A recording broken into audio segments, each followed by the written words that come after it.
Okay தலைவா திருச்சி பேர் கருங்க தலைவா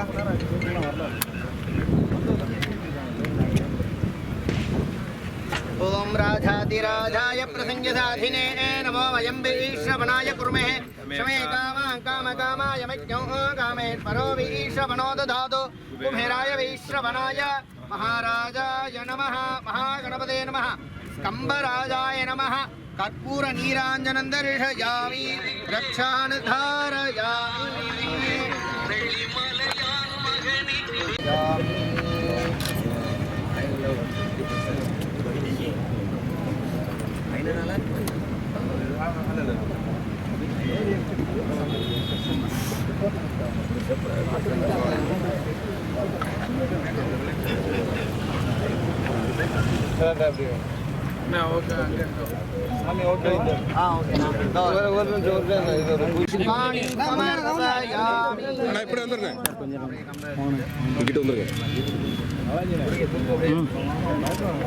भारत माता की मला भारत माता की मला भारत माता की मला भारत माता की मला भारत माता की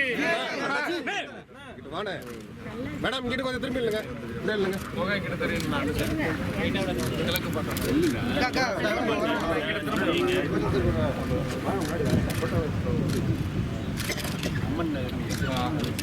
ஓகே லைட்டாக ஒரு கையா மட்டும்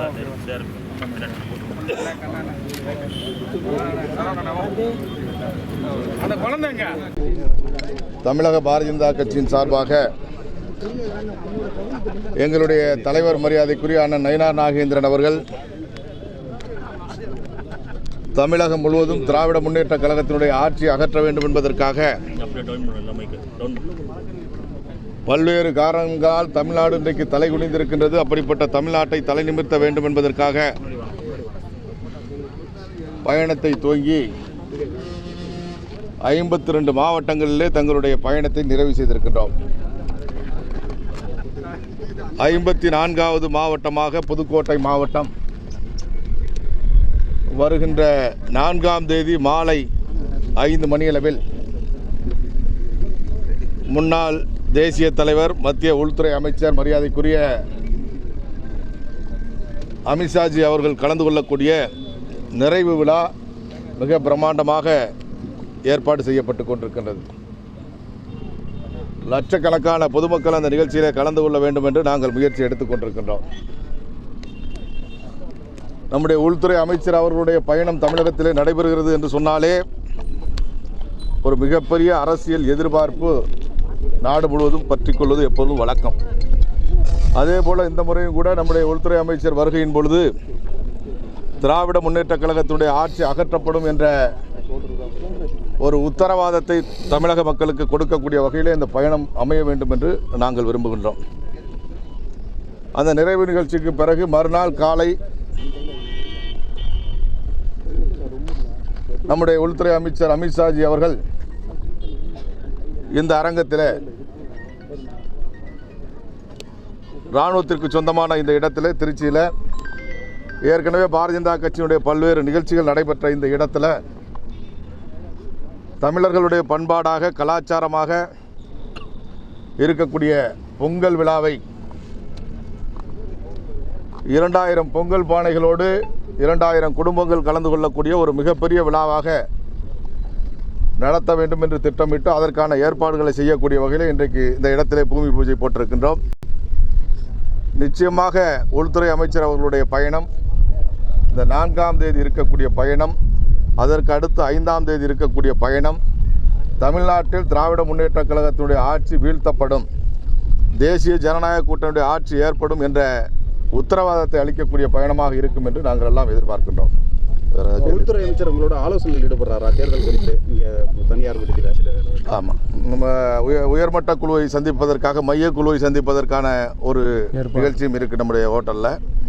ஏன்னா நம்முடைய நிறைவு நிகழ்ச்சிக்கு பிறகு இரவு ஒரு 10 மணி கிட்டத்தட்ட இருக்கலாம். அந்த நேரத்தில் அந்த நிறைவு நிகழ்ச்சி முடிச்சுட்டு வந்ததுக்கு பிறகு மையக்குழுவில் இருக்கக்கூடிய நிர்வாகிகளோடு சந்திக்கின்றார். தமிழக அரசியல் நிலவரம் குறித்து கேட்டு அறிந்து கொண்டு அவருடைய வழிகாட்டுதல்களை கொடுக்க இருக்கின்றார். புதுக்கோட்டை நிகழ்ச்சியில் வந்து கூட்டணி கட்சி தலைவர்கள்லாம் கலந்துக்கிறாங்களா?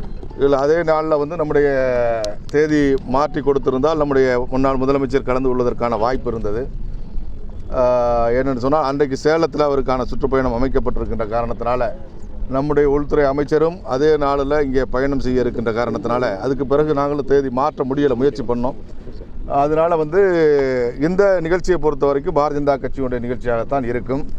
அதற்கு பிறகு இப்போ நாங்கள் சில மாவட்டங்கள் முடிக்காமல் இருக்கிறோம், யாத்திரை முடிக்காமல் இருக்கிறோம். யாத்திரை நிறைவு பண்ணிடுறோம். இதோட சில மாவட்டங்கள் முடியாமல் இருக்கக்கூடிய மாவட்டங்களுக்கு பிறகு பொதுக்கூட்டங்களாக நடத்தலாம் அப்படின்னு சொல்லி நாங்கள் திட்டமிட்டிருக்கோம். அதேமாதிரி அண்ணன் எடப்பாடி பழனிசாமி அவருடைய யாத்திரையும் நிறைவு செய்யப்பட்டதற்கு பிறகு தேசிய ஜனநாயக கூட்டணியுடைய கூட்டம் மிகப்பெரிய அளவில் நடத்தப்படுவதற்கான ஏற்பாடுகளை செய்யலாம் என்று நாங்கள் நினைக்கிறோம். என்னதான் முயற்சிகள் பண்ணிட்டு இருந்தாலும் திமுகவும் அந்த கூட்டணி கட்சி தலைவர்களும் தமிழ்நாட்டில் தாமரையை கால் உணவே விடமாட்டோம்னு சொல்லிட்டே இருக்காங்களா, அதை எப்படி எதிர்கொள்ள போறீங்க? தமிழ்நாட்டில் கால் ஒன்றும் விடமாட்டோம் என்று சொல்லக்கூடிய பாரதிய ஜனதா கட்சியை பார்த்து தான் இன்றைக்கு திராவிட முன்னேற்ற கழகத்தில் இருக்கக்கூடிய அத்தனை பேருக்கும் அச்சம் இருந்து கொண்டிருக்கிறது. பாரதிய ஜனதா கட்சி என்ன செய்ய போகின்றது, என்ன திட்டத்தை வகுத்திருக்கின்றார்கள் என்ற அச்சத்தோடு முதல்வருக்கு இன்றைக்கி தூக்கம் இல்லாமல் இருக்கார். என்ன பண்ண போகிறாங்களோ, எப்படி பண்ண போகிறாங்களோ, நம்ம எப்படி சமாளிக்க போகிறோம், தமிழ்நாட்டில் நம்மளால் மீண்டும் ஆட்சிக்கு வர முடியாது போல இருக்க அப்படிங்கிற அச்சம் வந்து பாரதிய ஜனதா கட்சியை பார்த்து ஏற்பட்டிருக்கு. அதிமுகவை பார்த்து ஏற்பட்டிருக்கு அப்படின்னாலும் கூட அதிமுகவினுடைய சுற்றுப்பயணம், முன்னாள் முதலமைச்சருடைய சுற்றுப்பயணம், அதில் இருக்கக்கூடிய எழுச்சி, அதில் இருக்கக்கூடிய வரவேற்பு, அதேமாரி பாரதிய ஜனதா கட்சியினுடைய தலைவர் மரியாதைக்குரிய அண்ணன் நயினார் நாகேந்திரன் அவர்களுடைய சுற்றுப்பயணத்திற்கு தினசரி அதிகரித்து கொண்டிருக்கக்கூடிய மக்கள் கூட்டம், வரவேற்பு, இதை பார்த்து ஒரு பக்கம் பயம் இருந்தாலும் கூட பாரதிய ஜனதா கட்சி என்ன திட்டத்தை வகுத்திருக்கின்றார்கள். பாரதிய ஜனதா கட்சி ஒரு மாநிலத்தில் ஆட்சி மாற்றத்தை ஏற்படுத்தி விட வேண்டும் என்று சொன்னால் அரசியல் வியூகம் வகுப்பதிலே பாரதிய ஜனதா கட்சிக்கு இணையாக எந்த கட்சியும் சொல்ல முடியாது. நிச்சயமாக அதேமாதிரி எப்படி பீகாரில் ஒரு சூழ்நிலை ஏற்பட்டதோ, அதே மாதிரி மற்ற மாநிலங்கள்லாம் எப்படிப்பட்ட ஒரு வெற்றி பாரதிய ஜனதா கட்சி பெற்றுக்கொண்டிருக்கிறதோ அதே போல் தேசிய ஜனநாயக கூட்டணி கண்டிப்பாக திராவிட முன்னேற்ற கழகத்தை இந்த தேர்தலில் வீழ்த்துவோம். அதற்கு பிறகு திராவிட முன்னேற்ற கழகம் என்ற இயக்கம் தமிழகத்தில் இல்லை என்ற சூழ்நிலையை நாங்கள் உருவாக்குவோம். இல்லை, எங்கள் கூட்டணியை பொறுத்த வரைக்கும் பிரச்சனைகள் இப்போ திமுக கூட்டணியில் தான் நிறைய பிரச்சனைகள் இருக்கா சொல்கிறாங்க. ஏன்னா ஆட்சியில் பங்கு வேணும் அப்படின்னு கேட்குறாங்க திமுக கூட்டணியில் அப்படிங்கிறாங்க. ஆட்சியில் பங்கு இல்லைன்னு திமுக சொல்லுதுங்கிறாங்க. எல்லா கட்சிகளுமே அதிகமான சீட்டு கேட்குறாங்க. இப்படி பல பிரச்சனைகள் திராவிட முன்னேற்ற கழகத்துடைய கூட்டணியில் இருக்குது. எங்கள் கூட்டணியில் கண்டிப்பாக இருக்கக்கூடிய கூட்டணியில் எந்த பிரச்சனையும் இல்லை. பொங்கலுக்கு பிறகு பல்வேறு கட்சிகள் பாரதிய ஜனதா கட்சியில் கூட்டணியில் இணைவதற்கான வாய்ப்புகள் இருக்குது. நிச்சயமாக மிகப்பெரிய கூட்டணியாகவும் இந்த கூட்டணி அமையும். மக்களுக்கான ஆட்சி கொடுக்கக்கூடிய ஒரு கூட்டணியாகவும் இந்த கூட்டணி அமையும். நிச்சயமாக திராவிட முன்னேற்ற கழகத்துடைய ஆட்சி வீழ்த்தப்படும். திருத்தணி சம்பவத்தை வந்து திட்டமிட்டு மறைக்கிறாங்க திமுக. போலீஸ் அதிகாரிகளை வச்சு போதையே இல்லை அப்படின்னு சொல்லி சொல்கிறாங்களா, அதை பற்றி எப்படி? உங்களுக்கு ஒரு பிரச்சனை மக்கள் மத்தியில் ஒரு அவங்கள்ட்ட ஒரு விழிப்புணர்வை ஏற்படுத்த ஆரம்பிக்குது அப்படின்னு சொன்னால் உடனடியாக அதுக்கு மாற்றாக ஒரு பிரச்சனையை கிளப்புறது திராவிட முன்னேற்ற கழகத்துடைய வழக்கம். மக்கள் ஏன்னா அந்த நாட்டில் நடக்கக்கூடிய சட்டம் ஒழுங்கு சீர்குலைவுகளை பற்றி, பிரச்சனைகளை பற்றி தமிழ்நாட்டில் இருக்கக்கூடிய மக்களுடைய கவனத்துக்கு போயிடக்கூடாது அப்படிங்கிறதுக்காக எப்பயும் திசை திருப்புறதுங்கிறது திராவிட முன்னேற்ற கழகத்தினுடைய வழக்கம். என்ன திசை திருப்பல்களை திராவிட முன்னேற்ற கழகம் மேற்கொண்டாலும் கூட இன்றைக்கி மக்கள் விழிப்போடு இருக்காங்க. தினசரி நடக்கக்கூடிய நிகழ்வுகள் அத்தனையும் மக்கள்கிட்ட போய் சேர்ந்துக்கிட்டு இருக்கு. அதனால் நிச்சயமாக 2026 மாற்றம் வரும்.